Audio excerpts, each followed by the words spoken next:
हमें याद है, मुझे अलग अलग कालखंड में प्रदेश, अलग अलग वर्षों में, अलग अलग समय में देश के अलग अलग कोनों में जाने का अवसर प्राप्त हुआ और मैंने वहां की परिस्थितियों को बहुत नजदीक से देखा। चाहे वो जम्मू कश्मीर हो, चाहे वह पूर्वोत्तर के राज्य हो, चाहे वह दक्षिण के राज्य हो और चाहे उत्तर भारत के ही विभिन्न राज्य। इन सभी राज्यों में अलग अलग समय में हमें जाने का अवसर प्राप्त हुआ और वहां की कार्य पद्धति को बहुत नजदीक से देखने, जानने, सुनने, जनप्रतिनिधियों के साथ साथ आम जनमानस के साथ भी संवाद बनाने का अवसर प्राप्त हुआ। आश्चर्य होता है कि आखिर 1947 से लेकर के अब तक उन भावनाओं को समझने का प्रयास उस 2014 तक क्यों नहीं किया गया, जो 2014 के बाद प्रभावी ढंग से क्रियान्वित हुई, तो उसके परिणाम भी सामने देखने को मिले। आज कश्मीर से धारा 370 समाप्त हुई। कश्मीर में शांति और पर्यटन के एक नए दौर में कश्मीर विकास की एक नई ऊंचाइयों को छूता हुआ दिखाई देता है। अब कश्मीर इशू नहीं, कश्मीर में अब इस बात की चर्चा होती है कि पाक अधिकृत कश्मीर के लोग इस बात को कहते हैं, साहब हमें भी भारत का हिस्सा बनाइए। ये एक नई सोच है।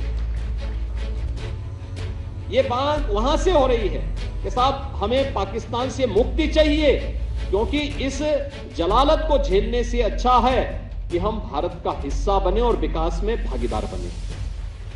ये करके एक लंबी रेखा कश्मीर के माध्यम से मोदी जी के नेतृत्व में आज की नई सरकार ने और नई भाजपा के माध्यम से ये सब चीजें आज सामने देखने को मिल रही हैं। हमें पूर्वोत्तर के राज्यों में देखने को मिलता था क्या स्थितियां होती थी, जाना कठिन होता था। एक समय तो आजादी के तत्काल बाद तो वहां परमिट सिस्टम लागू कर दिया गया था। अपने ही देश में परमिट लेकर के हम जाएंगे। दोनों जगह, जम्मू कश्मीर के अंदर भी, पूर्वोत्तर के भी कई राज्यों में डॉक्टर श्यामा प्रसाद मुखर्जी जी को अपना बलिदान देना पड़ा था कश्मीर के लिए।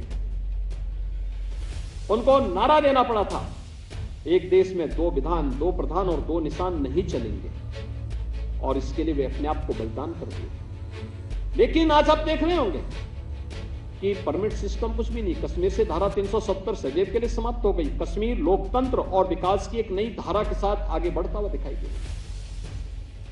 परिवारवाद, यानी वहां पर लोकतंत्र के नाम पर जो लोग हावी थे, जो वहां का शोषण करते थे, विकास के नाम पर बाधक थे, बैरियर थे, वे आज एक और गए और लोकतंत्र के नाम पर सही लोग आज वहां नेतृत्व दे करके आम जनमानस के साथ संवाद बनाते हुए विकास की प्रक्रिया के साथ और पर्यटन की नई संभावनाओं के साथ जम्मू कश्मीर को देख रहे हैं।